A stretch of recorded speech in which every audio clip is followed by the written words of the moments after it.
Good afternoon. Hello, hello, hello. Wow. Quiet crowd. Yeah, I know you're all speechless because the time finally came for the spring session. It's so exciting. Yeah, no, nothing. Wow, it's a tough crowd. Yeah. Okay, it's already 5 o'clock. Uh, Here, it's time to start. So, welcome to the spring session. We are very happy to be here. We're even happier that all three of us are here this time because it's been a while since all three of us were in the session at the same time. Thank you for the excitement of being here.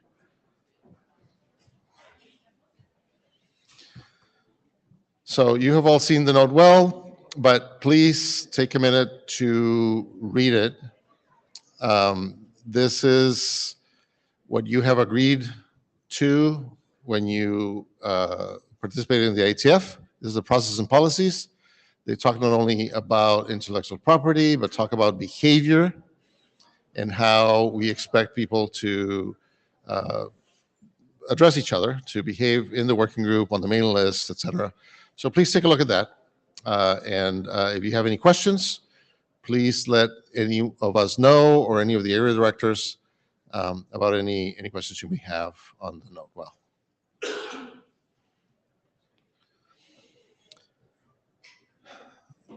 Please, whenever you come to the microphone, please say your name, sign into the data tracker so that you can get into the queue. There's a QR code somewhere in here, or you can get the client from the agenda itself. If you're remote, we did a couple of tests before on the mics, so make sure that you start talking and share your video when your time comes, so that we get the best possible result. Here's the link to the minutes. Please help us take the minutes. Shuping, who's our secretary, is there, but please go take a look. Check that your comments and your name are written correctly so that we can get the minutes out as soon as possible. We had 2 interim meetings since we met in Madrid. Thank you to everyone who participated in them. One of them was the now traditional interim meeting for the security document. We had a good discussion at that meeting. You can see the recording is online. There's a YouTube video and everything else. We expect to do a working group last call of this draft soon. We have a shepherd who is Safar. Safar, say hello. Oh, Safar's not here. He's still drinking his coffee outside. So Safar is the shepherd. He's going to do a shepherd review, and then when he tells us we're ready, we're going to start the working group last call. We will have a discussion of this draft later today in the agenda, so please participate on that. We also had in October an interim focused on NRPs, specifically on how NRPs should be expressed in packets using SRv6. The minutes and the recordings are online as well. We sent a message about a week ago summarizing the result of those discussions on the list, hoping that we would get other opinions, if there were any other opinions from whoever wasn't at the interim. We haven't received anything. However, we will have some time before we get to the draft here, Spring SR Policy NRP, to discuss what happened at the interim. So if you have any opinions, especially strong opinions, please bring them up when we get to that agenda item. We got one document out of the working group that we sent to our AD. This is the DHCP distribution of locators, SRv6 locators. Thank you for the reviews and the participation. We have several drafts in the process of working group last call. The CSSR policy passed, the working group last call. Spring resource aware segments finished the period for the working group last call, but this is tied to the result of the interim from October 14. One of the things that came out of the interim is the importance of operational considerations related to these set of drafts. So we will, once that is done in this draft, we will issue another second working group last call just to confirm. And we have not started the one for spring and service expat segment, but we will do that soon. We're waiting for the authors to update the draft from the Shepherd review that was sent several months ago.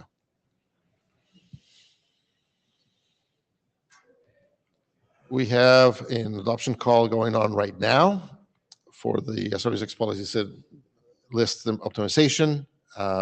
Many of you have already replied on the list. Please reply some more. And of course, go read the draft. This ends on November 19th. So there's plenty of time this week or next week. We are going to, right after that, issue 2 adoption calls. We're going to issue them in parallel because these 2 drafts are related, so that you please participate in that as well.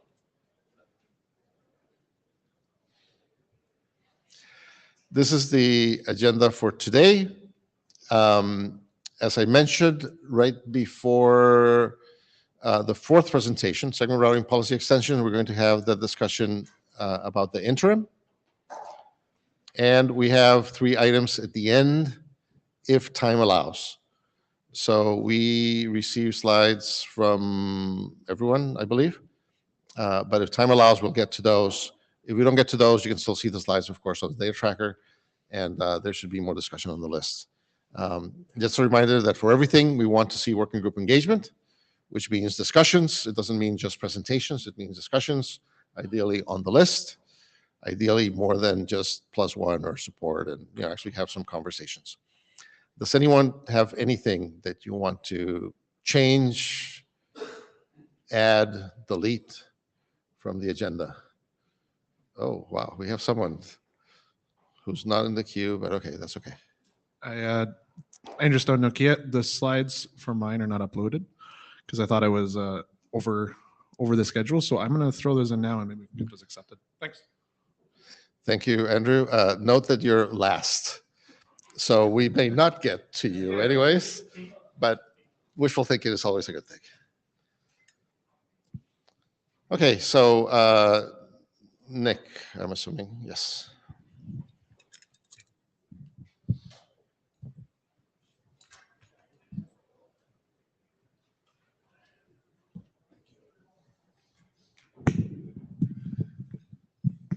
Hi, I'm Nick Braulio. I'm going to talk about the SRV6 security considerations draft. Closer. Oh, yeah. All right. So we're going to talk about this SRV6 security considerations draft. Updates since the interim. There's really only one. Well, I guess there's 2. We removed the topics for further consideration, the ones that we deemed needed addressed based on what the list said. We took that into account and removed all the rest, cleaned up the document. Tom Hill had some very good comments on clarifying the use of ULA, strengthening some language surrounding the use of 9602, which we pushed a couple weeks ago. And I believe that was, Tom let me know that he did reply to my email, which I conveniently did not read. So, but I believe that addressed those issues. No, well, perhaps. And so that's really our biggest update. And the next step would be last call. If there's any other, I do have one comment. If someone else doesn't bring it up, I'll let you bring it up. No, go ahead. Go ahead. No, you go ahead. Okay. So in the SRV6 ops meeting this morning, there was some discussion around trusted domain and administrative domain that I think is kind of important, mostly because in my mind, it isn't completely cut and dry. So I would like input from people. And then if there's input, then I will give my opinion. You can give your opinion. If no one wants to get up and talk, I will just continue to talk. So is there? As the person who made the fuss this morning, I will comment. I think it's actually pretty clear. We're not talking about AS boundaries. AS boundaries are not a problem. You can do SRv6 across ASs within the same administration, but you have to have a common trust boundary. In one company, that's fine. If you got one group that runs core and one group that runs edge, that's fine. But to use an example somebody else brought up with me, if you are running residential access and you're buying access backhaul from somebody else, that's not one administrative domain. It's not one trust boundary. And frankly, SRv6 is not trustable in that context, and it would break the security assumptions. So it's important. It's not just that we don't like it if you do it. It really doesn't work. And that's why I made a fuss this morning. And I can see the SRv6 ops chair nodding his head. Nick's in the queue first. Nick, actually. No, Nick. Nick on that. He's still in Charles and let him go first. Yeah. Oh, okay, cool. When we look at this whole perception of this, we very quickly end up falling back thinking about, does this mean an AS boundary? Does this mean an IP address change? Does this mean a different VLAN or something like that? There's more to trust, very much so. It's, do you actually do you trust that that device is safe in the hands of the person who actually has it on them at this moment in time? Do you trust who has access to that device? Because realistically, like local access to anything, it could be a laptop, it could be a router, it could be any part of your network, it could be your DNS resolver. If someone has local access to that and they mean you ill harm, they can do all manner of horrible things here. So realistically, that rules out most of the internet. Mm-hmm. It does. Agreed. Right? Unless you can very, very carefully figure out how to provide that trust across the internet or across a domain that you do not understand. So, for example, a tunnel. This becomes a product of whether or not you trust that encryption, whether or not you trust that tunnel, whether or not you trust that someone hasn't man in the middle attacked that. So we need to stop really thinking about this in terms of what interface is connected to what and trust boundaries. We have to actually start thinking like security people. Scary, but very much a case of, should I allow, if I have a hosting network and I have a whole bunch of servers that I rent out to people for £5 a month, should I trust them to instantiate SIDS? No, hell no. I mean, that's literally the worst idea I could possibly think of. CPE, if I administer CPE for a broadband customer, should I trust that? Probably not, because as much lockdown as you can do with that, someone can still break into that, and I've seen people do it. So ultimately, we have to have defense in depth. Trust was never fully explained in the original segment routing RFC. I think it's incumbent upon us now to actually talk about proper trust models, and that try and decouple it a little bit from, hard as I realize it is, try and decouple it a little bit from forwarding.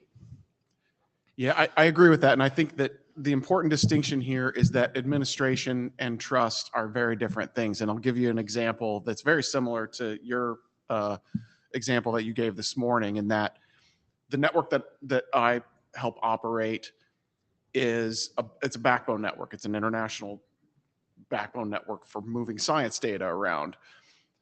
We connect very large national lab complexes that have big iron machinery, supercomputers, things like that are managed by them, but they are under the same umbrella as us. We have no say in how they manage their network, but we trust them to not abuse our network, and they trust us to move their packets from A to B. So the trust domain is the same, but the administrative domain is very different because we don't run their network, but we do trust them in certain regards when it comes to, how they operate their network in relation to ours. So that's contractual based trust. Well, no, we're under the same, okay. so we're under It's the same legal. agency. So Yeah. we have a lot of the same compliance. It's really similar, I think, to how you explain the Verizon networks put together. There's different parts of the Verizon network, but it's all Verizon, right? And so different administrative domains and different, but similar trust domains. I'm struggling to, well, I guess I'm not struggling. I think it's important to clarify that in a way that makes people that are going to read this document understand that there's a distinction between the two, because that's the whole purpose of what this document is provide security considerations. And that is definitely one, in my opinion. And then we can wordsmith it. Yeah. Okay. Exactly. One note on the, I should really hand over to Nick, but one note on sort of contractual trust and legal trust. I think it's worth calling out that one should expect those arrangements to change. Mm-hmm. So if it isn't your trust, if it's something that you're relying upon a contract or a legal doctrine or some piece of government legislation that says that you lot work together and should trust each other, what are your contingency plans for that not happening any longer? I don't know, two companies that are under the same group, what happens if one of them sold, for example? And I know for a fact that certain subsidiaries of BT, I wouldn't exchange SIDs with them because there is always the possibility that tomorrow we could say, okay, you're off. So I appreciate the Ethernet situation might be somewhat different to that, but we do have to make sure that when we think about trust from a second party, it isn't necessarily always a given. There's always a contingency there somewhere. Yeah, therein lies the nuance, right? And it is substantial. Yep. So I'm going to follow with a lot of what he said there, where he was talking about trust. You can't really define trust. I think he started with saying you can't tell who got on one box. As part of our network is wireless, I can't say for sure that I've got some kind of component out on a light post and it's got physical security. So unless you're going to say you got to guarantee physical security for everything, I don't think you should be limiting a protocol's capability by saying must or must not. I think we should have, it's fine to call out and say this should be something you think about. But if you say you must not do this, you've limited the capability of whatever that is to everybody, right? There is no real trust there. There's no trust anywhere. You should be securing it. And I think you should call out limitations, things you should think about, and say you should, but you should not say you must not or you must. Otherwise, we limited use cases for it. For what it's capable I'm of sorry, doing. I have to point out the RFCs that have been approved by the community mandate that SRv6 only be used in a trust domain. I have no problem with putting in words to try to spell out what constitutes a trust domain. But running stuff from one operator to another piece of that operator over somebody else who is a completely separate entity. I mean, when it's all pieces of the same company, maybe you have suitable trust, even if they're different operational domains. But when you're running it over something that's like somebody else's network, that's not a trust domain. And this is not should. The RFC already says must. All Nick and his team are doing is writing down better explanations of what that means. And please, if you want to change that policy, we have to bring forward a new draft that says change that and explains why and explains how it works safely and all the other things. Short of that, Nick can't change it to a should. Right. And that's my point is I think it must have been done incorrectly without thought to everybody that could use it, right? If I'm an enterprise and I'm building separate networks, I'm never going to have a core. And you're going to tell me I can never use SRv6 because I have to use somebody else in the middle? That's not right. You shouldn't be able to tell somebody they can't do that, because as soon as you do that, whoever the vendor is not going to implement it. So now you just cut their legs off from being able to utilize an SRv6 network on each side that may make them way better off. That's what I'm saying, is take into account other than providers is what needs to be done on this topic. That's all. So we'll propose some text on, surrounding, the trust domain. I think that's probably one of the last things we need to do on this document. So we'll propose a new version that has some verbiage around that, and we can wordsmith that however we need to. Technically, we're at Jeff, Zafar, Suresh. Tom, you can put yourself on the back of the list if you want. Oh, you closed the queue. Okay, Joel, I'll try to keep it brief. Jeff has, so, we have these two words here, trust and domain. Domain implies that we know the shape of the thing. We have boundaries. Part of the headache we have here is the definition of the boundary. If you work from this, the security considerations is basically, if I drop a packet in here with these properties, bad stuff can happen, and it's very, very squishy, which is where we get to the second piece of, the word trust. Trust, and you ask a security person, trust what? Under what context? It's always circumstantial. And the two things that can be done better for this set of things is boundaries need markers. How that marker manifests can vary across the board, but picking stuff out of routing land where I live, this is a thing that you could have it show up in protocol so you can see these things. You know that if something gets dropped on one side of the pond, thing A is going to happen, side B, you have a different set of circumstances. The same thing goes for what are you trusting? We have nice considerations that talk about, are we filtering the destination address? Are we filtering some of the SRH stuff? And depending, sort of hitting point Nick is talking about, circumstantially, you may care about allowing some forms of segment routing within some constraints with some sets of program, and those vary, and those create more domains inside of the domains. You have to have the markers, and you have to have the rules of how stuff filters between them. Clarify that set of things, and I suspect that a lot of this has been addressed. Zafar? Yeah, keep it short. So 8986 talks about SR domains, and SRHRSC also talks about SR domains. So I tend to agree with Nick. SR domain is what we have defined as how customer do this, how the secure SR domains and all.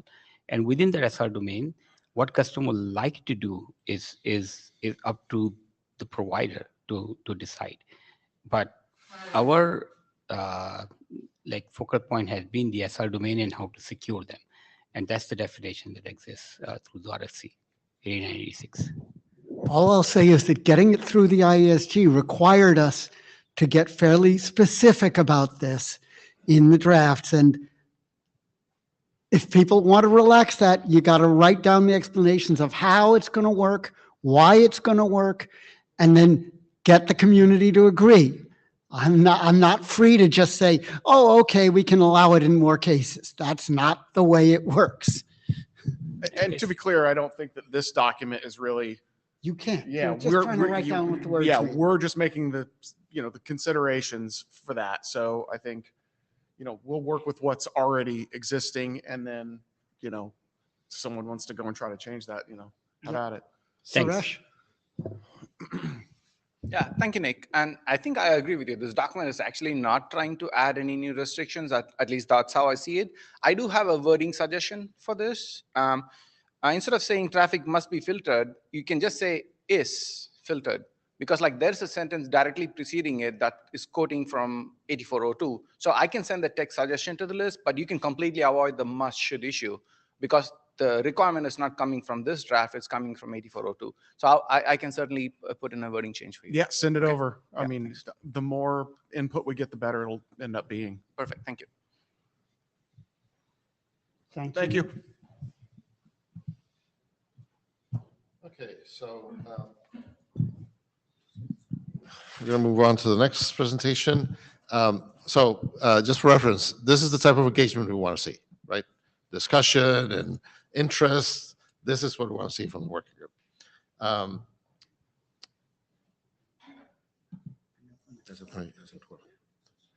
Okay, so we're having a little delay. Okay, here we go.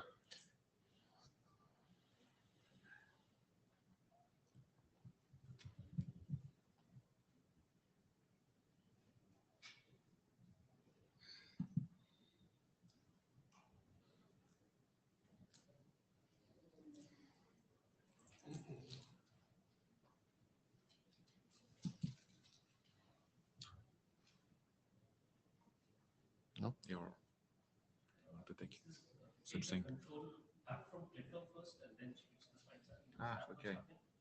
Thank you.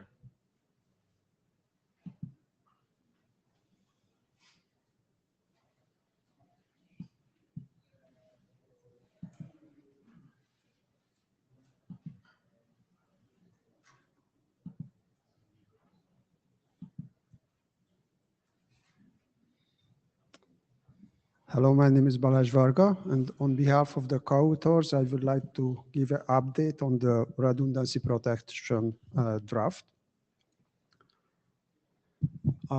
Maybe some history first. So this draft was created in order to provide a generalized protection mechanism in order to achieve high availability. The original draft in the Spring workgroup was triggered by the service protection function defined in .NET.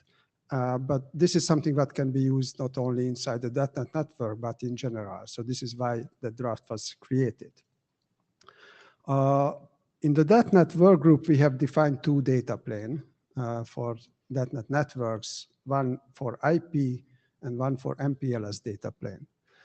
In case of IP data plane, there were some restrictions regarding how to use end-to-end redundancy because the IP data plane covered both IPv4 and IPv6, and there were no options to add additional information to the packets.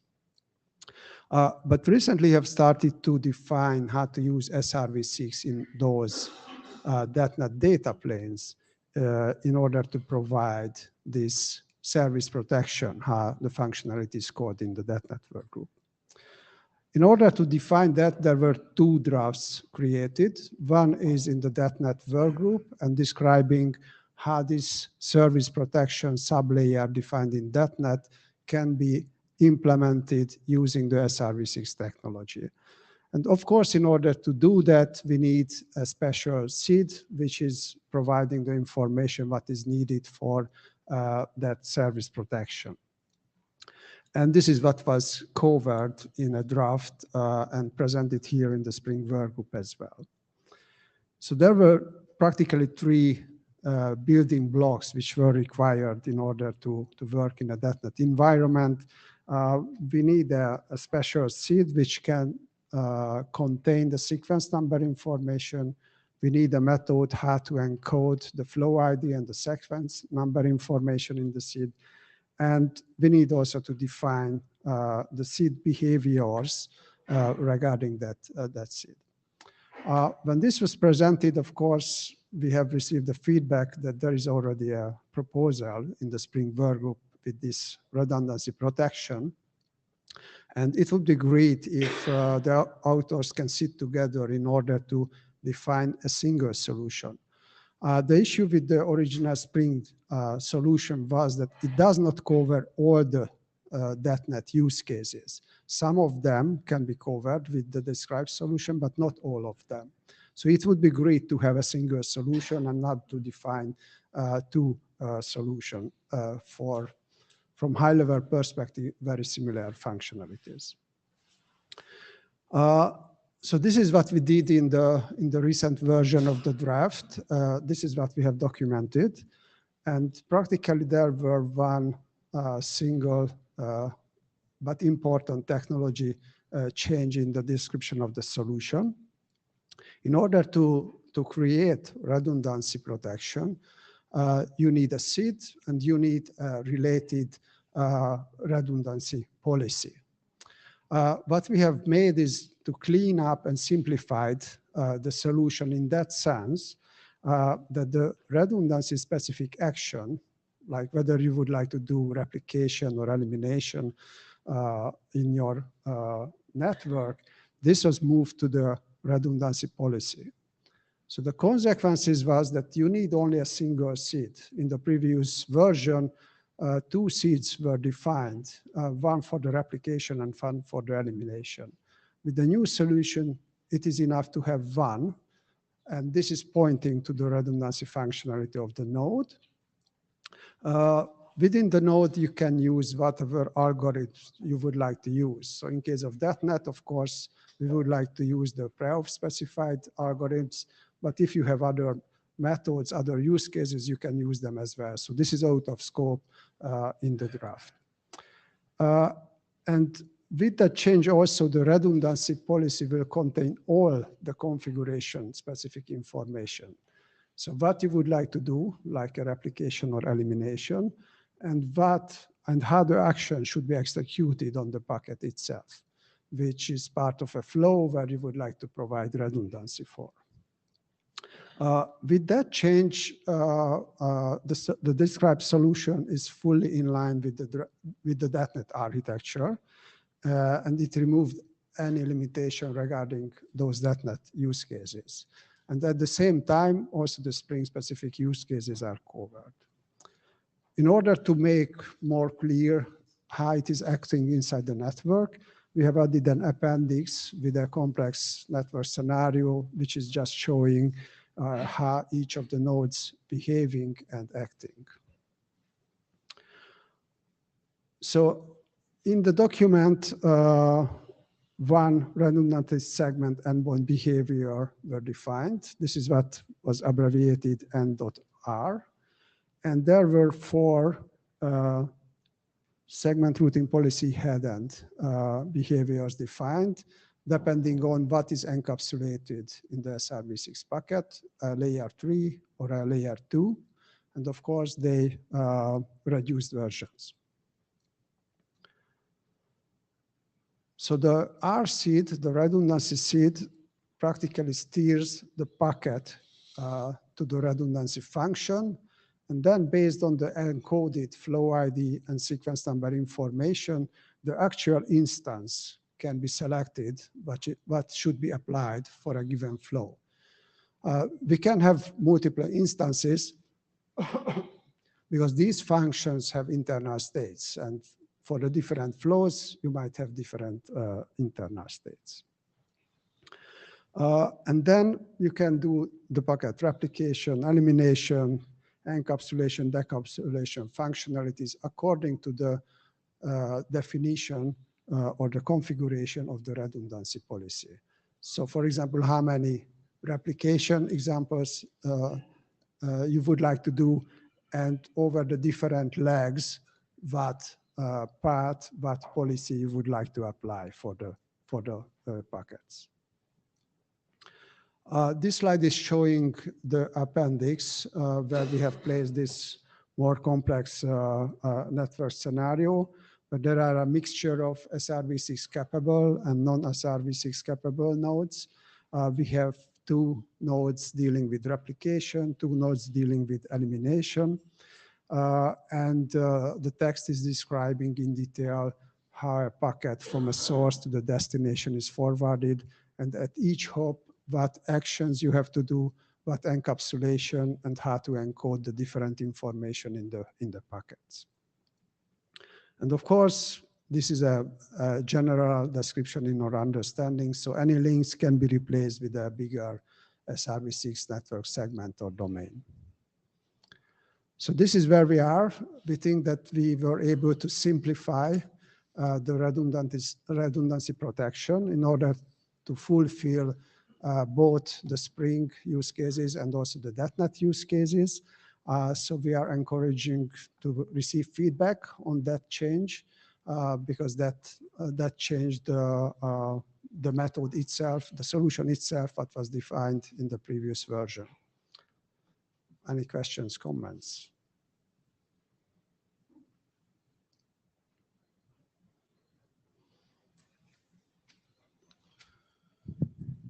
Um, Shafu. Hello, can you hear me? Yep, we can hear you. I have one question about the age-stored in cups behavior. I see the draft it will contain the segment list, and the last segment is a replication seed. And the age-stored in cups we replicate multiple flows, and each flow with a different segment list and with a different flow ID. So my question is, if you use a different flow ID, it will affect the elimination behavior. Yes. So let me explain this based on this figure maybe. So the flow IDs are specific to the nodes. So this is also how we have defined in the .NET work group that your next hop will define the flow ID. This is how to achieve that it is not a global flow ID. You can change it every time you are crossing these replication functionalities. So practically between the replication nodes, you have point-to-point SRv6 tunnels. Then you are executing your redundancy functionality. And then for the next redundancy function, you will, for the outgoing packets, create again the SRv6 encapsulation.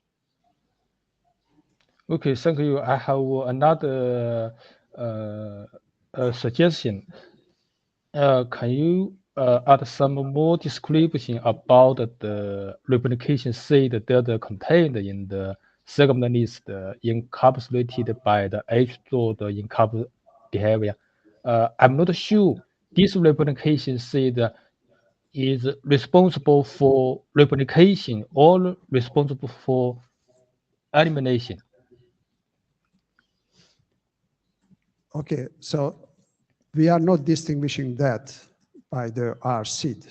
So you can use a single redundancy seed, which is pointing to the redundancy function of the node. And then the redundancy function itself will select which instance of the redundancy function should be run.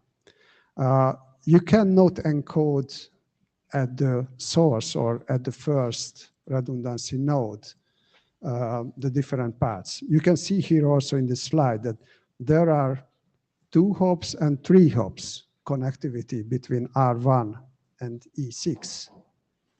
So this is something that will be distinguished when the packet is forwarded. So you cannot in advance define all this because they will have different lengths, different hop counts.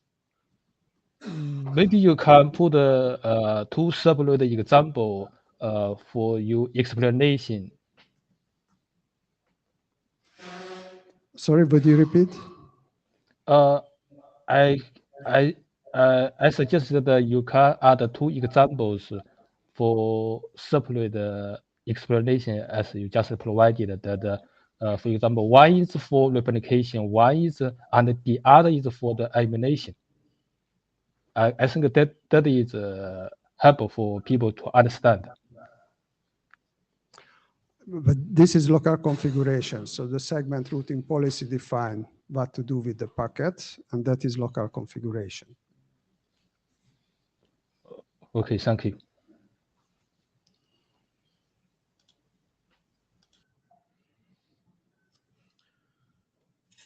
Anyone else? Thank you, Balash.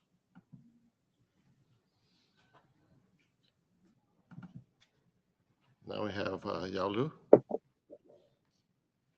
Hello, can you hear me? Yes, we can hear you. Okay.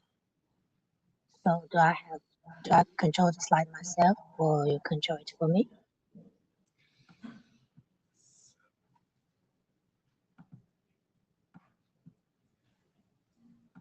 I'm Okay. trying.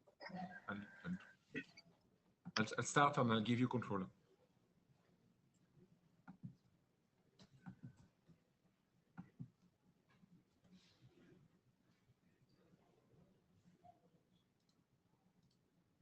Okay. Hello, everyone. I'm Yalo from ZT, and in this presentation, I'll share the updates with the IPFix path segment draft. So here is a quick recap. So IPFix is IP Flow Information Export Protocol. It serves as a means for transmitting the traffic flow information over the network. So the IPFix information element is a description of an attribute that may appear in an IPFix record. For SIMPOS and SI6, the seed list is not always the best key identifier for the traffic flow, which has been already discussed in spring for path segment. So we have SIMPOS path segment and SRV6 path segment. So this document proposed that PSID would benefit the SR IPFix flow visibility based on the similar reasons when we proposed the SR path segment. So two new information elements have been defined in this document. One is for SRV6 path segment, which is a 100-bit IPv6 address that represents an SRV6 PSID, and another is for SIMPS PSID. This is a newly added one. It is a 3 octets field, including the label EXP and S fields from the label stack entry that carries an SIMPS PSID. Since last IETF, this draft has been adopted by OPSAWG, and many thanks to Chongfeng and Thomas for the review and comments. And as mentioned in the previous slide, a main change is that besides SRV6 PSID, an IPFix for SIMPS path segment is also covered, and the PSID use cases section has been added on how PSID benefits the SR flow, IPFix flow visibility. And operational considerations section has been refined as suggested. Yeah, that's all. Welcome review, feedback, and comments. Thank you.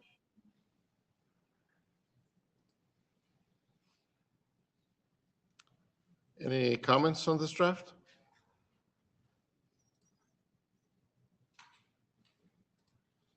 Okay, thank you.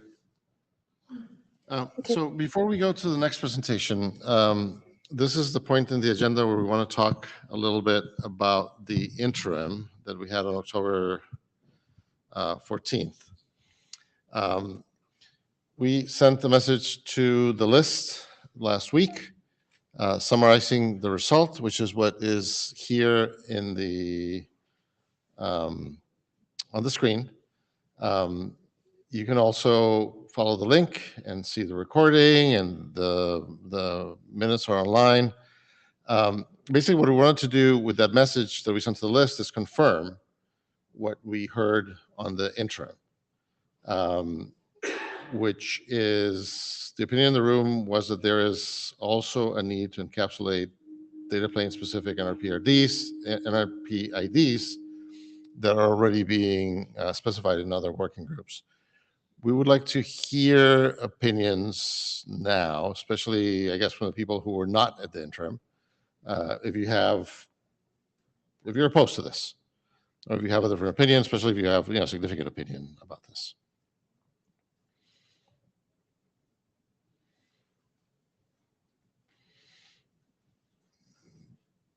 Ooh, I think Mirako failed because everyone rushed to the queue. Okay, so we're gonna move on. Thank you for the opinion, or that's one way of expressing opinion. Safar, you were at the meeting, but if you have something else you want to say?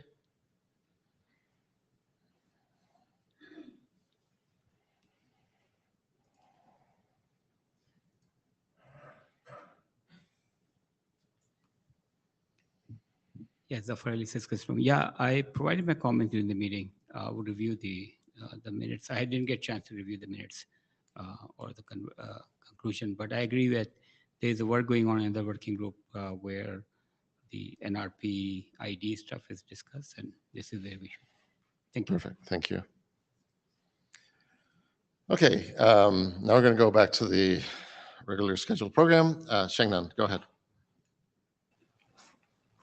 Hi, everyone.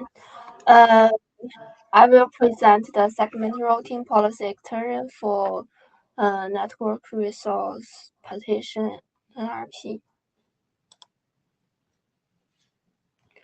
Okay, as we know, SR policy is a set of candidate paths, each consisting of one or more segment list and the associated information, and the packet steered to an SR policy is argued with the segment list in the packet header, and the NRP network resource partition is a collection of network resource allocated in the network. So the network slice service can be mapped to an RP to obtain the required service performance. So this draft describes the SR policy extension to enable NRP association and its corresponding operational mechanisms. So there are two approaches to realize RP with SR.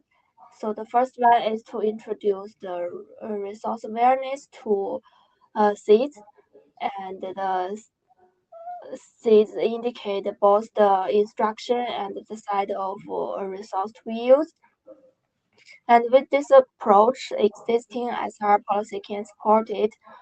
And the second approach is to introduce a dedicated data plan identifier that is RP select ID to SR package. So both the seed list and the RP select ID needs to be carried in the package. So with this approach, how do we support the RP and the SR policy?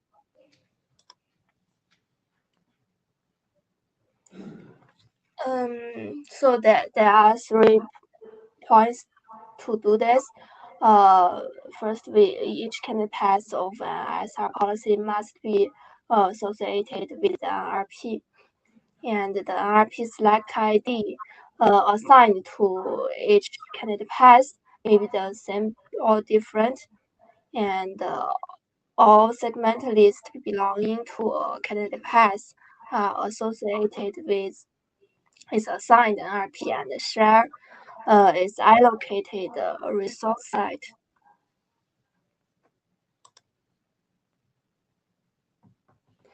Here is the updated SR policy information model, and we give an example. Here is the SR policy 1, and it has 2 Canadian paths, CP1 and CP2. And the CP1 is the active Canadian path with the highest preference, and the RP select ID 100 is configured, and CP1 will the RP ID 200 is configured, and the CP2 and the RP select ID 100 needs to be configured, and the resource reserved on the path traversed by segment list 1, 2, and 3. And when the traffic is steered on policy 1, the RPID 100 is added into the packet, and the forwarding is based on the resource pointed by the 100. And we have the procedures here, and as our policy, candidate path may be instantiality with a specific RP on the hidden road via local configuration, PCAP or BGPSR policy signaling, and the hidden node H1 steers the service traffic into SR policy, selects the active path, and encapsulates the packets, adding both the segment list and the RPID. And each transit node, like node B or C, reads the RPID in the packets and schedules to the dedicated resources reserved for RP. And to further explain this, we have a use case here. The first, it analyzes the user requirements and plan RP resource and path, and create a RP instance and as channel under each interface. For example, create a RIDE RP with ID 100 and associated bandwidth of 5M, and a blue RP with ID 200 and associated bandwidth of 80M, and the BGP service carried color via extended community attribute, and the controller provision SRv6 policy with slice information via PCE or BGP, and the SRv6 policy with color right associated with the RPID 100 will the blue color policy associated with the RP ID 200, and the traffic is steered to the corresponding policy based on the color. Then the forwarding plan carries the RPID via maybe source address or HBH, and the transit diverts towards the traffic by further looking up the resource queue based on the RPID. And the hidden and the transit device can report the RP statistics and the SR policy status.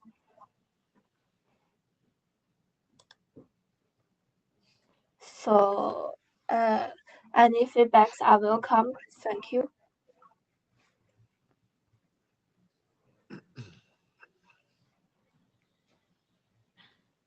Hi, Zafar Ali from Cisco. Can you go back to slide 4, please? Yeah. So on the second line, where you have a statement, candidate path of SR policy must be associated with an RP. I feel this is a very strong statement. I can see where you're coming from, but as an implementer, I'll be concerned. And this is something that you can, this is up to debate, but it's an implementation may be doing steering on of these attributes on policy level, not in the candidate path level. There are many different things. So I find this statement very strong, and boxing and implementation into a corner. So I like to see, maybe you can recommend something, or you can say some other word, but not must. Oh, okay. So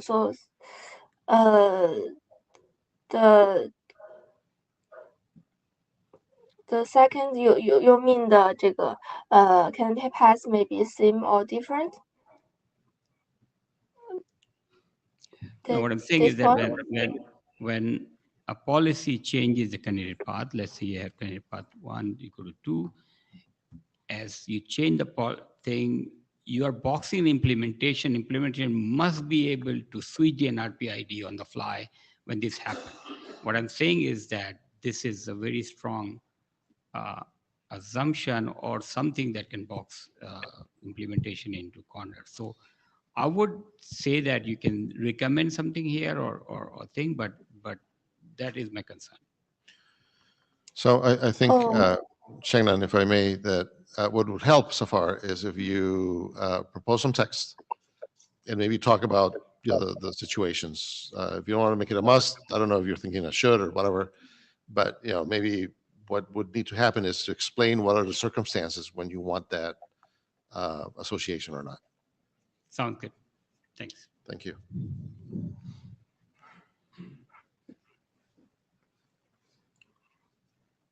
Anyone else? Thank you, Shannon. Thank you. Safar, you're up.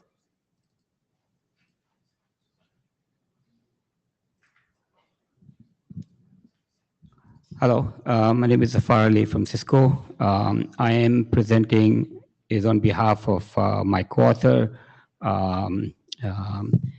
Christoph is here as well, I believe, in the room. We are working with some providers on this draft. So as you can see on this slide, this is a 6-man draft. And there was a conversation with 6-man working group chairs and spring chairs in terms of what is the right home for the draft. And it was, as we understand, is 6-man is the right. But the prerequisite for 6-man to take on work from a spring is interest from a spring.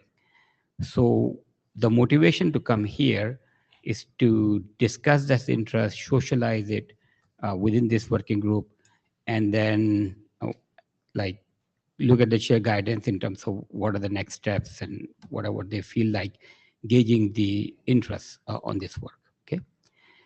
So with that in mind, I am one of the authors of 9259.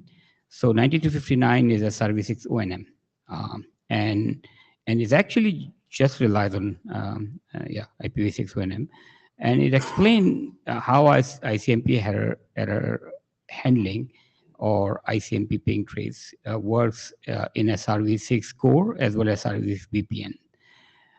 However, it does not describe mechanism for C to C trace route when provider supports what we call uniform model, which is RFC 3443. So the scope of the draft is when provider is deploying uniform model. This is super important part of this, and then I explain the uniform model in the next slide. The draft then talks about within the context of the uniform model or deployment in an SRv6 VPN deployment in uniform model, how a C to C trace route would work. This is an example, but the generic thing is ICMP error communication, and with CE devices in that mode of deployment. And the CEs here could be running IPv4 or IPv6 data planes. So coming back to what is the uniform model. So typically provider do not allow, when a customer packet comes in, do not allow copying from TTL value from a customer packet to the provider header. And typical things there is the provider will put their own TTL, which is 64, and when you see in a very generic fashion a CE to CE trace route, it will show PE1, then PE2, then CE2. That's that very typical mode of deployment. Now we have some customer that does allow or deploy SRv6 in uniform model where they actually go on CE devices and they allow TTL propagation. And this is by policy. This is not a default. This is by policy that they are telling that, okay, when you encapsulate new header for SRv6 core, you can copy the TTL value from customer packet to the provider packet. So when this happens, when let's say TTL equal to 1, packet comes, and this is CE1 trying to trace route to CE2 on the other side. So CE1 send a packet, TTL1 is same as base, which is it expire on PE1, PE1 send ICMP error time exceeded. It's getting interesting when it becomes TTL2, because in here, packet comes in from CE1 to PE1. P1 apply the SRv6 encapsulation, which will actually be, because destination of the packet is CE2, so it's a VPN set on P2, on the far side, far PE. And it is uniform mode, so the TTL value from the customer packet get copied in the provider header. So P1, which is working on the provider header, see TTL expire on it. So the provider header TTL expires on P1. And in this case, what we are doing is an option that ICMP error that P1 generate can be tunneled through this SRv6 core because it has to go to CE1. So just like MPLS, you let the packet go forward towards PE2 using its own the DT set, and then it goes back to CE1. So it's tunneled through PE2 to PE1 to CE1, and all of this thing in data plane. So that is what this draft is about. We are doing this same processing in MPLS core as well when we are in uniform mode of operation. So it has some more detail, but I like to spend some time to discuss the way to forward, the interest from this group, and some guidance from chair in terms of our next path for adoption through 6-man.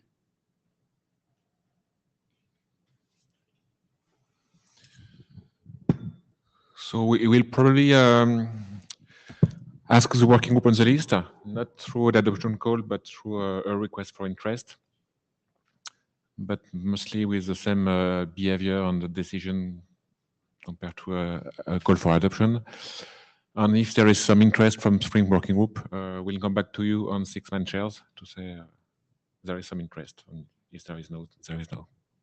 That sounds good plan. Thank you. That sounds good. Thank you. If you want on the tool. Yeah. Sure. Yeah. Just to let you know that we are already socializing with 6-man. We did presentation in Lights IETF. Right. And we also did presentation in Interior. Christoph presented Interior today as well. And we are on Friday agenda as well. But yeah, both will not move until. Right. So as everyone knows, because you read the Spring Charter, we are not chartered to do protocol extensions. So this work, because it's specific to ICMP and how ICMP behaves, belongs in 6-man. As so far explained, we want to show interest from Spring, right? Because this is a segment routing function, right? So Bruno just put up this poll. Just a show of hands. Do you think this is interesting work? Yes or no? In the poll, in the tool.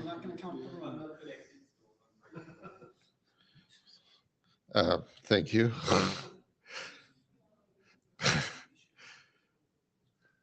We're still not counting you. Okay. So just, as Bruno said, we're going to confirm this on the list so that then we can tell the 6-man chairs whether we believe there is interest in Spring on doing this or not. Thank you very much. So just a quick question. The person who said no, is there any specific case or you just don't care about this functionality? Do you see any technical issue or something big about this? I'm assuming, oh, no, it's not Jeff. So, hey, you got up at the time I said that. Okay. Okay. Perfect. Thank you. Thank you.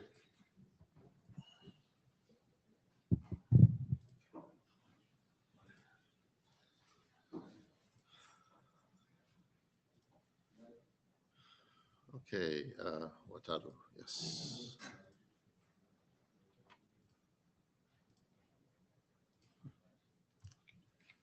Hello everyone. I'll talk about SRv6 SFC architecture with SR-aware functions. Can you speak closer to the mic?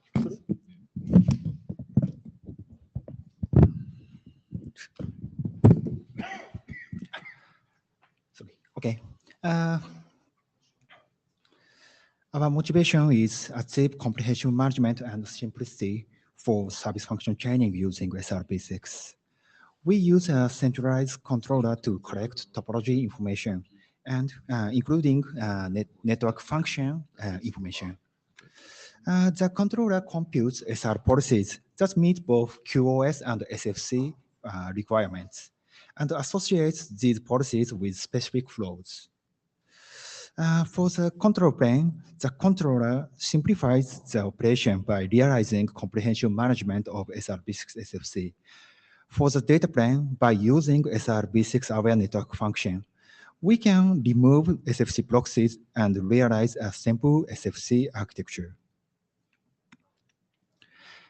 This is our architecture, which follows the SDN framework defined RFC 7426.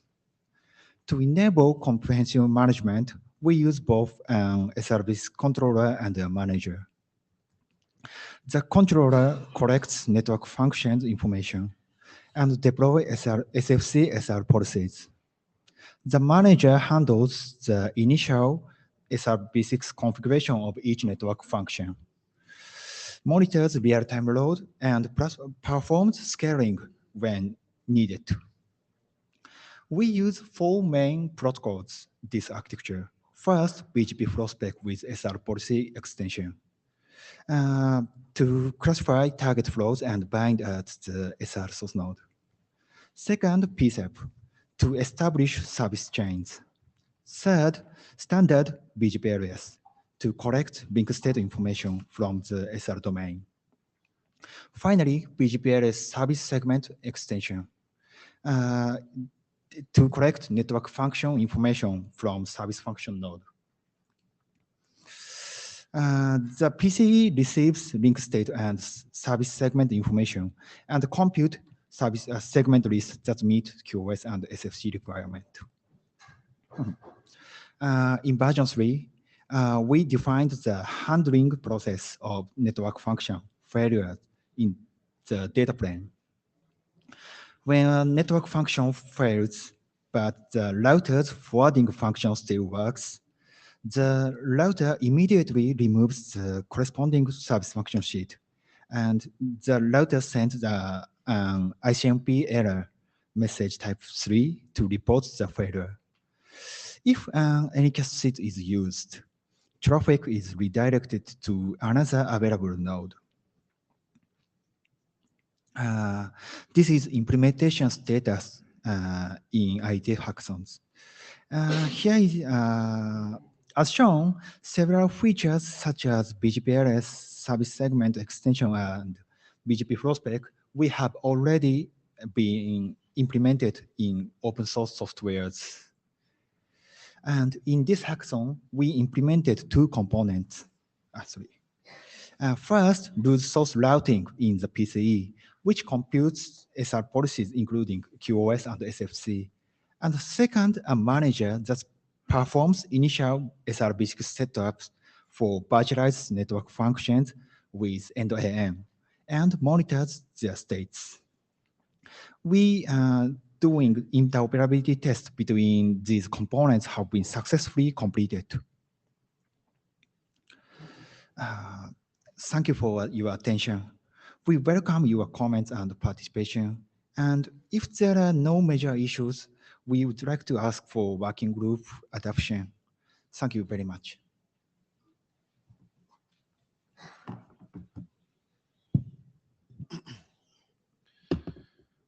Any comments?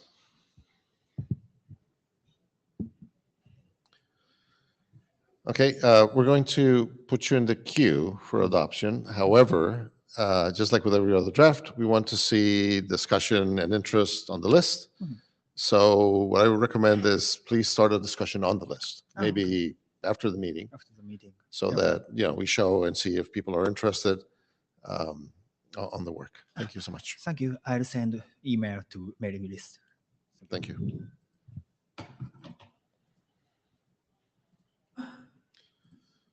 Yusong. Hello? Hello? Can you give me the control? Yes. Okay, I got it. Thank you. Hello, everyone. I'm Insung Liu from China Mobile, and I will present the flexible candidate path selection of SR policy on behalf of my co-authors. And we are happy Zafar has joined this draft. And we have a very quick review of the background of this draft. The problem is that an active candidate path is considered valid as long as it has at least one valid second list. So, but not guaranteed that the remaining second list meets the performance requirements. So the consequence is that a switch to the backup second list will be substandard, and load sharing across the second list is inadequate. So the performance short for examples like the insufficient bandwidth, so excessive delay, and or the high packet loss rate. So this draft the key focus on the first one is that we do not change the routing mechanism of the RFC 9256. So the second is that we want to add additional CP states extension for the Q-server purpose selection. So a draft based on the eligibility draft framework. So this is the updates of this draft history. So the latest draft after the IETF 122, we used the candidate path eligibility state for the dynamic path switchover. So we have changed the concept validity of the candidate path to the eligibility state. So the eligibility state determined by the in this draft by the real-time resource usage and the forwarding quality.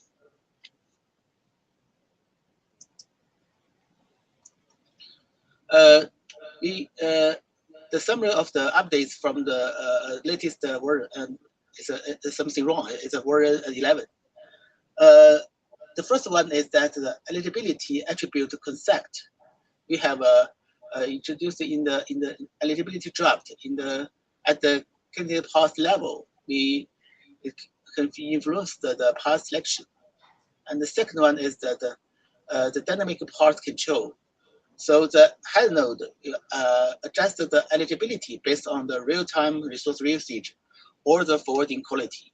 For example, the available bandwidth or the end-to-end latency. And it will enable the dynamic switching within the SR policy for the candidate path. So the key mechanism is that the first one is that the threshold configuration. We will set the forwarding quality and the resource threshold for every for the SR policy. And the second is that the continuous monitoring will check the thresholds against the path performance. The third one is that the adaptive action. If the threshold violated, we will set the eligibility to false and prioritize the eligible paths. Like for the example here, if the candidate paths do not meet the requirements, we will set the eligibility attribute of this CP to false. Only the path with the eligibility state that true will participate in the active path selection.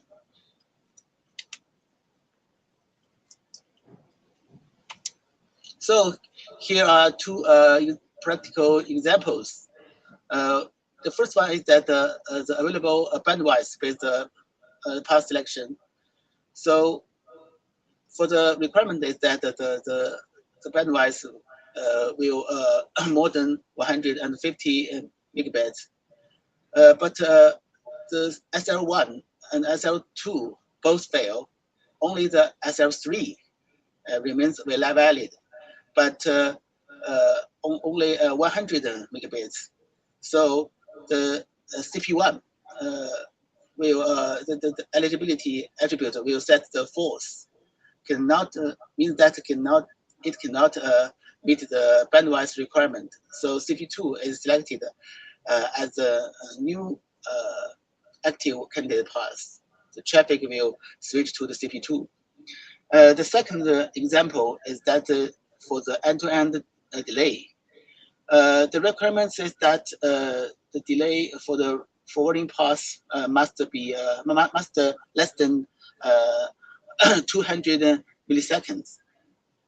But the SL1 in the CP1 exceeds 1 second more than the threshold. So the CP1 will not satisfy the delay constraint. So the eligibility attribute will set false.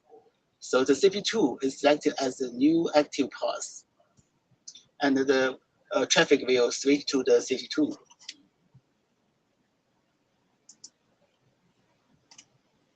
So we have a running code this year, and in the China Mobile Lab, we have the interoperability test. The vendors from the H3C, ZTE, and the China Unitex to complete the test.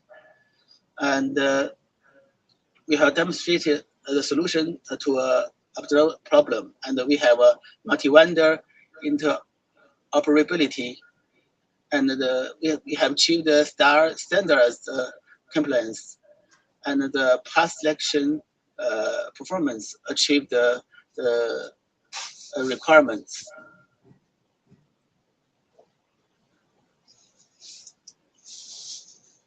So that's all. We want to seek more feedback from the working group, and we co-authors want to ask the adoption call. Thank you.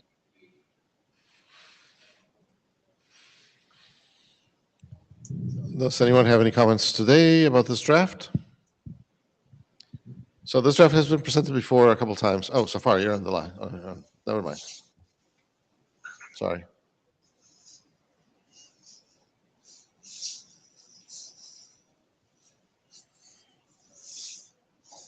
Just a minor comment. I know it's been discussed before, but it's still good to discuss. Is there a need for two different drafts for the same thing? Is very high amount of overlap, but yeah. Thank you for the comment. We mentioned before when we went through the slides that we're going to start an adoption call of this draft and the eligibility concept draft at the same time, precisely to allow for opinions about that as we do the adoption call. So probably not something that we want to discuss here necessarily today, but please express your opinion when we get to the adoption call. That will probably happen in the next couple of weeks. We're going to start both at the same time. Separate, but together, if that makes sense. Thank you so far. Andrew. Andrew Stone, Nokia. As a co-author of the eligibility draft, I think we basically had the same kind of questions of, do we want to collapse these into one, or do we want to keep the eligibility flag separate, right, as its own core concept, and then the applications or the use cases that actually influence that flag, that's an independent thing. And so even in the eligibility draft, we've given examples of this is why you could use eligibility, but it's not all of the use cases. And I see this as being a use case. So I think we're probably gonna have to decide where do we want to draw that line between here's a use case, you can use eligibility, and then here's eligibility as an isolated knob that really updates the original SR policy RFC. So just something to throw out there. But I think that's still an open question. Thanks. Right. So again, please bring that up again when we get to the adoption call. It would be, I guess from the chair's point of view, or at least from my point of view, I won't speak for my co-chairs. If we can consolidate drafts and the authors can get together and talk about this, it would be great. Keep in mind that we can't have an infinite list of authors. We need 5. So if you can negotiate that, I'm very happy to do one draft instead of 2 or more. Thank you. Okay, we will discuss this. Thank you, Yusong. So when we showed the agenda at the very beginning, we said there were some talks that if time permitted, so time permits. So I'm so happy when we exceed our goals and we have extra presentations so far. Yes.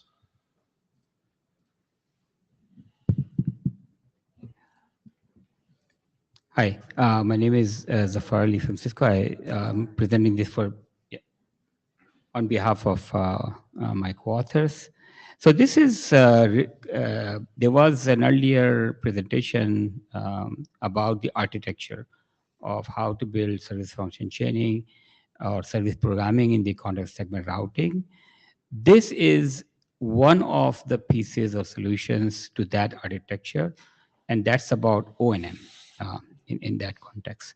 So like was also mentioned earlier, in service programming, a SID is just like any other network function. It is another type of segment bound to some action. There are two types of service segments. One is SR aware, where the service can understand or is capable of understanding SR v6 endpoint functionality and implements it. And service unaware, and in this example, node number 2 is service aware node. And service unaware node, which is basically maybe a classic service node that doesn't understand SR just yet or is not capable. So in that case, is in front of a proxy, which is node number 3 in this picture. So number 3 is the proxy. And here we're going to take some example that ties the VPN and TE and the service function chaining and how we can do ping and trace route in such contexts. So again, ability. So what we're going to do is that there are two different services have their addresses written, F1 for node number 2 and F2 for node number 3. And we are able to, what we want to do is to ping and trace route to those functions, services, and also something like a VPN SID, but as it goes through these services. So that's the example, ping trace route to a VPN function at node number 4, but going through these service functions. So this is similar to the other draft we're talking about service function chaining. So the way it's done is that the service function chaining IETF draft, which is we have a draft which talks about this service function. For the SR aware nodes, there is a clear indicator, or in the pseudocode, it says that use O&M as described in 8986. And 8986 basically says that if this node number 2 receives a ping to his local SID and is doing a termination, and it look at the next header being ICMP or UDP, it basically processes that next header so that you are able to ping or trace route a service function SID that way, which is same as any other SID. So there's no difference at all. And a transit node, if it receives such packets, it should not apply service to O&M. And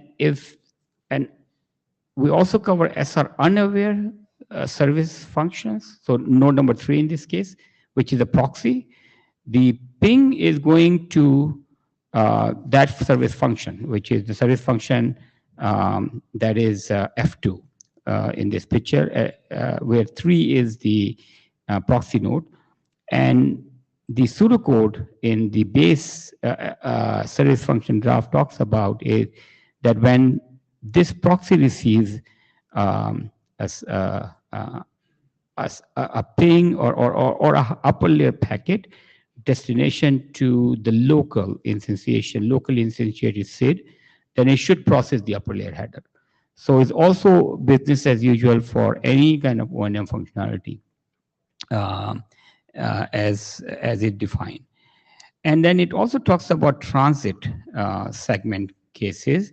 And in the transit standard cases, it does talk about that, and the pseudocode did have specifics in terms of the proxy skips the service function. So proxy doesn't forward this packet to the service function and just forward the packet to the next node, so that the O&M packets get processed that way. So we've been working on this draft for quite some time, and we see that there is interest, like previous presentation, and that's why we also came back, and we would like the review and adoption of this document by the working group.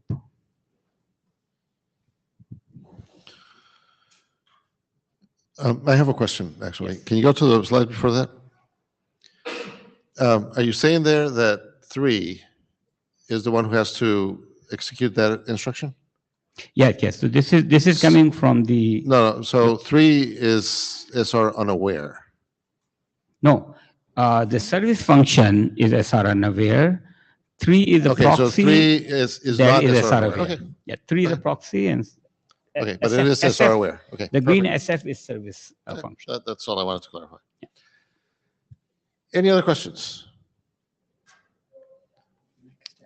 So same thing. We'll put it on the queue. We need support, engagement, right? So you Thank know what you. to do. Send an email to the list. Get some discussion going.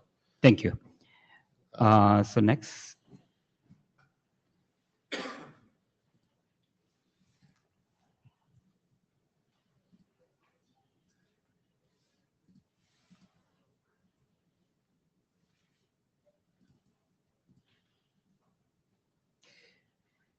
So this draft is actually, there's an ongoing adoption poll for this draft. And this is about seedless optimization in certain cases.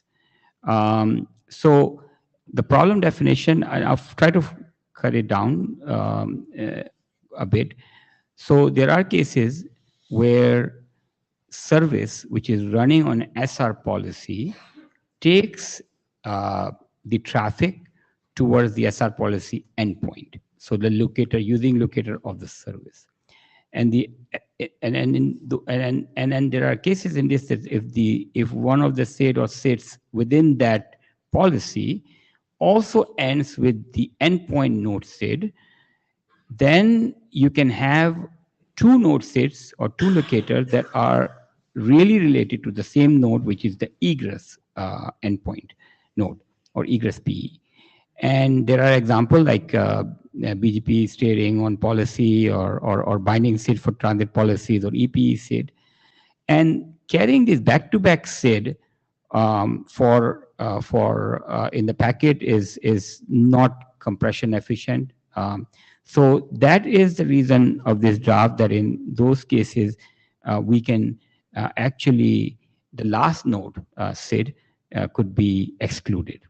So this draft has a little bit of history, but to make the story short, we started with the PSAP extension and the BGPT extension and the BGPLS extension. But then the feedback was that have a draft that put all of these things together as form of a base document, and then you can spawn protocol specific changes from there. So this is why we wrote down, we presented last IETF, and thanks that is on adoption call as well. But really it glues the things together. So it basically the PSAP part, the BGP part, and the NetConf, which is the policy part, and the BGPL as a treatment. It has a section on MSD consideration in these cases, and some O&M consideration. So it's a pretty straightforward draft. So we'll appreciate your support for the ongoing adoption core, and happy to answer any questions that you may have.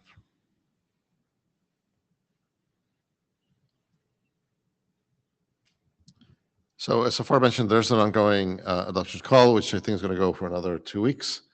There has been some traffic on the lists already. Please, if you haven't made any comments, please make some comments. Thank you. And we now got to the last presentation that we thought we wouldn't get to. Oh,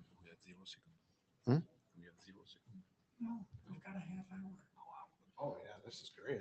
I can talk for 30 minutes. Let's hope everybody's not hungry. But Yeah, so if you're hungry Blame and you me, want to yeah. go, it's Andrew's fault, then you Yeah. can't go. No, I'll try to be kind of short and sweet here and just use the 10 minutes. So hello, everybody, I'm Andrew Stun from Nokia. I'm presenting this on behalf of the co-authors. You can see actually there's now 4 authors on the document. So that's actually one of the very first changes. Thank you to the new co-authors to join in. The 0-1 changes, there's basically been text that's been updated, things have been refined. They really come from questions that people had trying to clarify, what are we really doing here? So basically there's some contract differentiation. So the difference between an ingress SR policy versus a junction segment or an SR policy on the transit node. The terminology with color, how color is actually being used and how it's actually deriving intent on the ingress versus on the transit, and how that mapping happens, all of that's kind of explained. It talks a little bit more about DAG reusability. There's stuff related to path protection, text clarifications, and really the main kind of bulk of the work was regarding local and global optimization. So essentially, if you have a DAG that's been instantiated, how do you update it because of reasons that you might have that you need to do? So there's some guidelines in there, some kind of rules that kind of are recommended that should be followed, and of course, procedures and examples. So just for a recap, for those that might not know what the heck I'm talking about here, MPTE, or multipath traffic engineering, this was actually proposed in a TEAS draft by Creedy that was really discussing, instead of signaling a single path or an ECMP path, or you signal a DAG, you signal a directed acyclical graph. So you're not signaling one path, you're signaling a set of paths. And these paths could be ECMP, they could be non-ECMP, including this concept of slack. So instead of finding the shortest path, you're going to find paths within some kind of slack of the shortest path. Right? If you're programming a topology that has latency of 50 milliseconds on your shortest path, and you have alternative paths that are 55, use them, right? You probably don't care that much. The real goal of this, or the real benefit, is you can use a significant amount of paths, right? Rather than encoding multiple SID lists on an ingress only, you can sprinkle some rules across the network wide, and your paths now become really kind of exponential. That possibility grows quite significantly. So what this draft talks about is how could we do it with segment routing? So there's an architecture draft, and then there's a draft for RSVP. This one basically discusses, here's how you can take segment routing, the blocks that we've built, put them together and achieve an MPT solution. So one of the core concepts that's being outlined is the concept of a junction segment. And a junction segment gets deployed on junction nodes. And those nodes are essentially the branching points in the graph. So if you see on my diagram here, C is a perfect example of a junction node. Traffic enters C. C takes the traffic, hashes it, sends it out of multiple egress interfaces. So this concept of a junction segment, how do you actually encode that down to the network? It basically just says use an SR policy. So regular SR policy, just like you would use today on an ingress node, you stick on a transit node. Give it a binding SID, give it some outgoing SID lists, steer it on into the graph. So by sprinkling these junction segments or these SR policies throughout the DAG, you can essentially construct the picture that you see here. Now this construction and this deployment is all managed by a controller or a PCE. So there's an example here of a very, very simple example of what this kind of looks like in the actual encoding on the constructs. So let's start with probably junction segment C, since it's kind of the most interesting one. So C has a head end, obviously, which is C. It has a color, which I'll talk about in a minute, what that really represents. It has a binding SID, right, 101. Now this is not specific to SRMPLS or SRv6, it covers both. I'm using numbers here just for example purposes. It has 2 outgoing SID lists. Now remember, your regular information model of an SR policy has weighted outgoing SID lists. So in this case, I'm saying 40% of the traffic goes over one egress interface, 60% goes over the other. That's one instruction that gets deployed to the network. Now, if you jump to the head end, the yellow bubble, that's a regular SR policy on an ingress. Head end, color, you'll note the color is different. And it has a SID list, right? More SID lists going out. One of those SID lists steers the packet to C and attaches into its binding SID. So at that point, packet enters C, packet then gets ECMP hash and spread out towards B and F. So you can kind of see if you take this construct that's happening on C and sprinkle that throughout the network, you're no longer just doing an ingress hashing, you're hashing as you move throughout the topology. Now, the fact that color here, you can see there's 150, what the draft really talks about is that you have an intent on the ingress, right? Your service steering, your SLA, your auto binding traffic into that SR policy on the ingress. The color value on the transit nodes or on these junction nodes, that's really there to get the signaling down into the network. And you'll see in the next few slides, it comes down to being able to do optimization. So the color is not actually being used, in this case, junction segment C and junction segment B, it's not actually being used to steer traffic in, it's being used for identifying the fact that we need to get this SR policy down there. But other than that, the actual constructs are just like you would use today.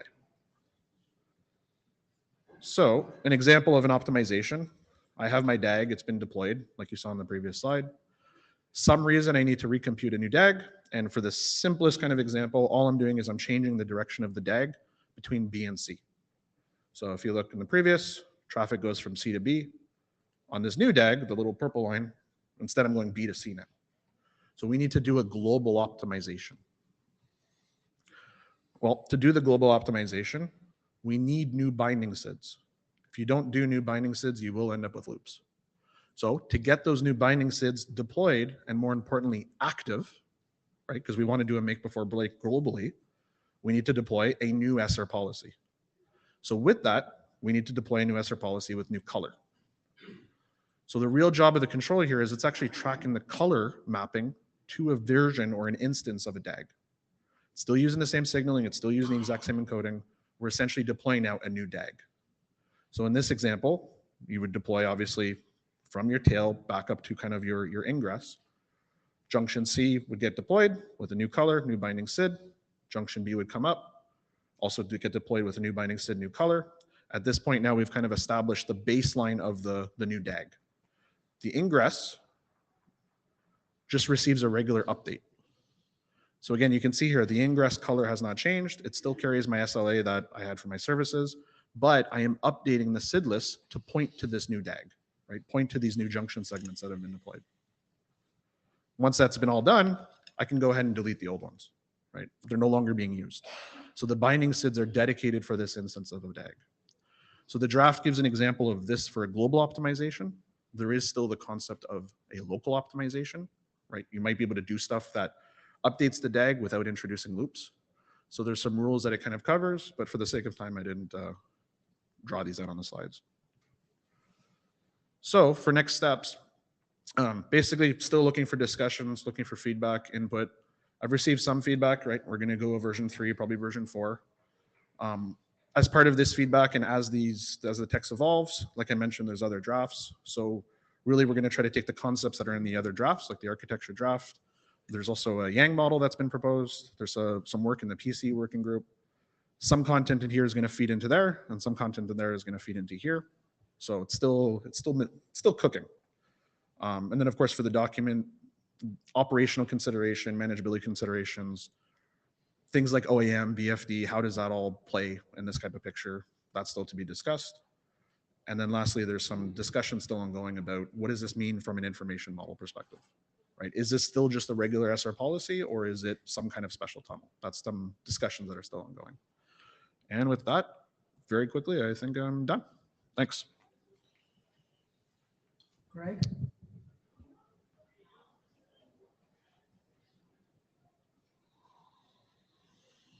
Greg Mirsky, Ericsson.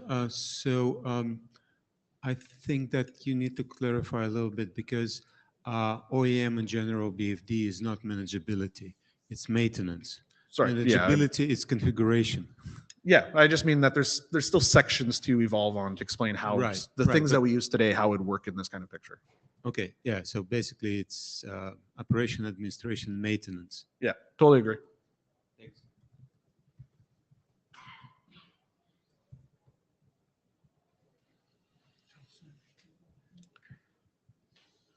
Sue, go ahead. It would be helpful to understand how you're addressing color and if it affects some of the BGP SID lists. I wasn't quite clear on that. I see how it works. If it's just normal color adaptation, then I understand it. If there's something special, that was my question. Yeah, so I'll jump back to this example, this simple one. So in the draft, there is a comment on there that says for the use of color, you really do need to carve out a color block, right? So in this example, you see color 100. Color 100 should not be used here for BGP route matching and traffic steering. Color 100 here is really just a part of the construct to actually get the SR policy down, get it unique, get it active. So imagine And just this. Oh, sorry, go ahead. no, just continuing on with that. How do you, is that something you constrain the operation to, or is that something you're working in a different way? Just curious. I can give you an example actually. So take an existing, forget MPT, take an existing simple SPF, simple CSPF SR policy that uses a binding SID on its transit. Now imagine that binding SID was injected with BGP. The controller that's injecting that binding SID in order to actually program an end-to-end SRT path technically needs a color. Right now, if you wanted to do that, that color needs to be carved out of some kind of administrative block to make sure it's not going to collide with any of the colors that you might have actually been using for, service steering on any VPN route, for example. So the color here is really an administrative thing to make sure that you've isolated it independent from what you're using on the ingress. For example, this color 50 that I have on the yellow box. Is that? I'm sure that G will ask some more questions. Thank you. You've started down the right path of talking. Okay, Jidong from Huawei. Yeah, my question is about the protection. Yep. Like if there's a failure on the junction node C, yep. One seed list there's a failure. Does it require some update of this ratio on the ingress? So there's actually a couple parts of that. So let's take node C. There's a couple failure conditions here. So between C and F, right? C, F, and H. You notice that from C to H, there is no branching that's happening on F. So what the draft does is it actually recommends if you only have one outgoing SID list, don't install a junction segment. You don't need to. So in the case from C to H, you would actually just use a unicast SR policy, unique, like a regular SID list to reach from C to H, however you want to encode that. Now, take for example, if the link between C and F fails, as one example, C and F fails, C can detect that adjacency has been lost, that SID's been lost. The SID list now goes inoperable, but you still have an additional SID list to B. So traffic will still flow. You could run into congestion, but traffic will still flow to B. In the case of F to H fails, that's where you need to worry about having liveness detection between C and H. However, along this segment between C and H, and the draft talks about this as well, TLFA is still applicable, right? Your SID list that you're using to get from C to H, TLFA is still there protecting your SIDs until the controller can come in and say, no, my SID list to H is no longer acceptable. So that's one example. In the case of, let's say C dies, the entire node C dies. Same thing happens at A on the ingress. That SID list from A to C, because it's directly adjacent, detects that link failure. That SID list now goes inoperable. It's still going to forward on to B. So there's the directly attached junction nodes that we can run into a failure, or there's the failure where you're using a SID list beyond what you can see. In that case, you're going to need to rely on BFD to detect it, for example. And then TLFA is still there. Yeah, my question actually is if there's a failure between C and F, and there's still another C list available from C to B, then does A need to be aware of this? No, it does not. But the ratio may need to be updated between the A to B and the A to C. Sorry, say that last part again? Because previously you have two paths from C to the H, right? Correct. And now you only have one. Yep. The bandwidth is correct. That's why, so from a protection point of view, you don't have to worry about it. From a congestion point of view, yes, you probably need to go in here and say, well, the link between C and B, for example, could become congested. Yes. The controller would now have to go to A and change its weight to go to C. Yes. But from a traffic loss, assuming that there's no full packet loss that's happening here, at least to deal with the failure and still have packets flowing, that's natively kind of built in the fact that you have more than one SID list. Now, like I said, if you go beyond, you still need to have protection mechanisms like TLFA to protect that portion. Yeah, so my point is more about the congestion Yeah, issue. yeah, congestion. So the intention would be the controller would pick up on the failure and it would go and update the DAG. And like you said, this update could just simply be changing the weight. It doesn't necessarily involve a brand new DAG deploy. Right. And so when the draft talks about local optimization, that would be a case where it's just a local optimization on A, you're changing the weights, you're not changing the instruction path, there's still no loops, you don't have to do a full DAG deployment with full global optimization, it's just tweaking A basically. So one of the kind of views is that when you establish this DAG, you might not actually have to update it very often, right? Because you've got kind of built-in redundancy. But what you do have to do is, like you said, you might have to play with weights to make sure that your bandwidth is still where you want it to be. Okay, thank you. Yeah, Zafar, make it short. So many thanks. I think I'd like to connect back with the question that Sue asked, and you mentioned about the Yang model and other thing with PSAP. I think this, and your slide are very clear. They indicate that the MPT notion existed in SR. And these are some things that we all do with SR, with multiple segment list and the weights and all those things. So all these constructs existed. And I think this whole thing about MPT could be done without any change, but let's keep marching towards it. I would encourage that we try to, rather than defining a parallel data model, try to see that everywhere for the PSAP and other things, if we can use the same construct, binding set, like you're doing it. So I don't think, because the SR has these notion of ECMP and all of the construct. So I think SR could be used without change. Yeah. Yep. Thanks. I agree. And also just that note about it has ECMP from C to H. You could use a node SID here and rely ECMP to get to H as well if it's already encoded in the DAG. So there is these optimizations that can be done too. And then in terms of updating, at the moment, it's still kind of open because it's still being kind of figured out, right? But at the moment, there's no actual protocol extensions being proposed here. Thank you.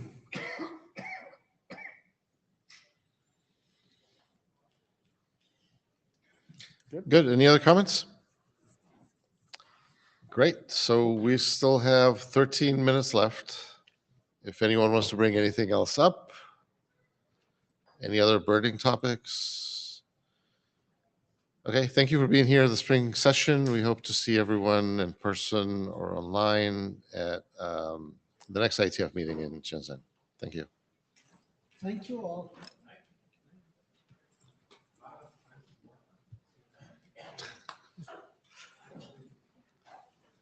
It's all about setting expectations. Thanks for having me back. Good for interest. Should we call for IPR or we don't care? It's up to 6 months. We don't care. We don't care.